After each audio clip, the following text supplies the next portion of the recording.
Homeowners feeling the heat as the cost of keeping warm soars this winter amid Biden's energy crisis. But our next guest says Americans are actually paying a heavy price for Democrats' quote, environmental justice. But where's the justice for average tax-paying Americans? Co-founder of the Conservative Coalition for Climate Solutions, John Hart, joins us now.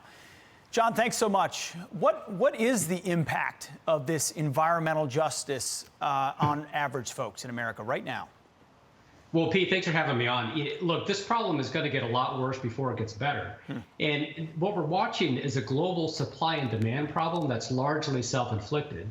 The Biden administration's decided to listen to far-left climate progressives who believe that reducing energy supply through policies like killing the Keystone Pipeline will help poor people on the planet.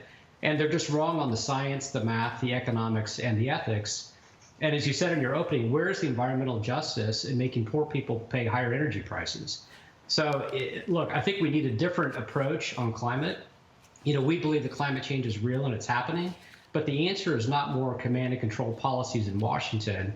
It's economic freedom. We did a report that showed that free economies are twice as clean as less free economies. So if you care about climate change, if that's an issue that you're concerned about, you should be promoting less government, lower taxes, more private property rights, and other policies that are going to unleash American innovation. And we're already leading the world in measured by climate CO2 reduction. But you will hear none of that from the left or the modern Democrat Party. And certainly when you say we're right on the ethics, they'll say, maybe you're a conservationist, but you don't realize the world's going to end in 10 years. You don't realize the doom of climate. We do, right. We care, you don't. So you can keep your fossil fuels, but we're going to save the planet. That leads them to not being able to do any of the other things you're talking about. No, that's exactly right. And look, I think this is why we need to take this issue head on and say, we not only care about it, we have the solution set that actually works. So look, let's say for the sake of argument that sea levels are rising.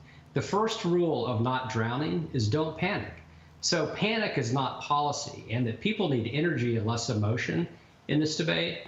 And look, what the left is rejecting is solutions like nuclear energy. They have an everything but energy policy, everything but fossil fuels, yes. Everything but nuclear. We have an all of the above strategy that the Trump administration supported, Republicans have supported.